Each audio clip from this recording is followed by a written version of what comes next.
সব সত্যি জেনেও সুধাকে বিয়ে করল তেজ। এবার সুধাকে কোন শাস্তির মুখোমুখি হতে হবে?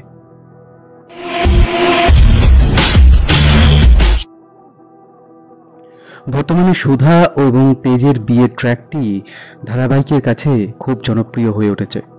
সুধা তার অতীতের কথা বারবার জানাতে চেয়েছে। বিয়ের আগে তেজের জন্য একটি চিঠি লিখেছে সুধা। সেখানে সুধা সমস্তটা জানিয়েছে, কিন্তু এর কাছে বিয়ের আগে সেই চিঠি আদৌ পৌঁছবে কিনা সেই নিয়ে চিন্তায় রয়েছে সুধাও। বিবাহ ধারাবাহিকের আগামী পর্বে দেখা যাবে সুধার সাথে একান্তে কথা বলতে গেছে তেজ। এদিকে বাইরে সবাই চিন্তিত তাকে নিয়ে। এর আগে এত কি কথা আছে তেজের? সকলকে চুপ করিয়ে দিয়ে বলে যে আমার নাতি যা করছে তা ভালোর জন্যই করছে। কিন্তু তরিতা মনে মনে ভাবতে থাকি এখনো কেন যে বিয়েটা ভাঙছে না সে বুঝতে পারছে না। কখন এসে দাদাভাই বলবে সে এই বিয়েটা করতে চায় না। এই অন্যদিকে তেজ সব সত্যি জেনে চেঁচামেচি করতে থাকে সুধার ওপর। তেজ জানতে চায় কেন সুধা তাকে ঠকিয়েছে। সুধা বলে যে আমি আপনাকে ঠকাতে চাইনি। এদিকে সুধা তরিতাকে দেখে বলে আমি তো তরিতাকে সব বলেছিলাম। তখন তেজ তরিতা থেকে জানতে চায় যে সে সবটা জানতো কিনা, কিন্তু তরিতা সবকিছু অস্বীকার করে। সুধা বুঝে উঠতে পারে না কেন কেউ সত্যি স্বীকার করছে না। বলতে থাকে যে কেন সুধা তুমি আমাকে এমনভাবে ঠকালে।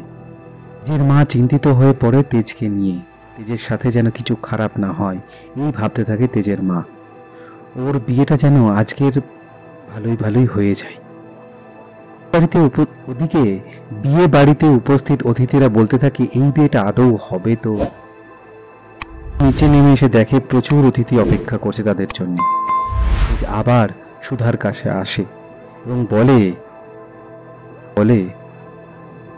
আপনি আমাকে বিয়ে করবেন না সেটা জানি, তবে ডিভোর্সি মানে এই মানুষটা ঠিক নয় এটা ভাবা ভুল। ঠামি বলে তেজ এই বিয়ে করবে আমি জানি। ঠামির মুখে এমন কথা শুনে তেজ ঠিক করে পরিবারের সম্মানের কথা ভেবে সুধাকে বিয়ে করবে। সুধাকে বলে আপনি যে ভুল করেছেন তার শাস্তি আপনি পাবেন, আর সেটা হচ্ছে আমাদের বিয়ে।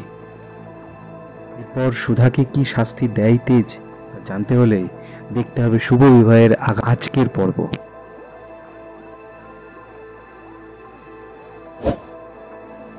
বাংলা ধারাবাহিকের সমস্ত রকম আপডেট পেতে আমাদের এই চ্যানেলটি শেয়ার করুন, লাইক করুন এবং সাবস্ক্রাইব করুন।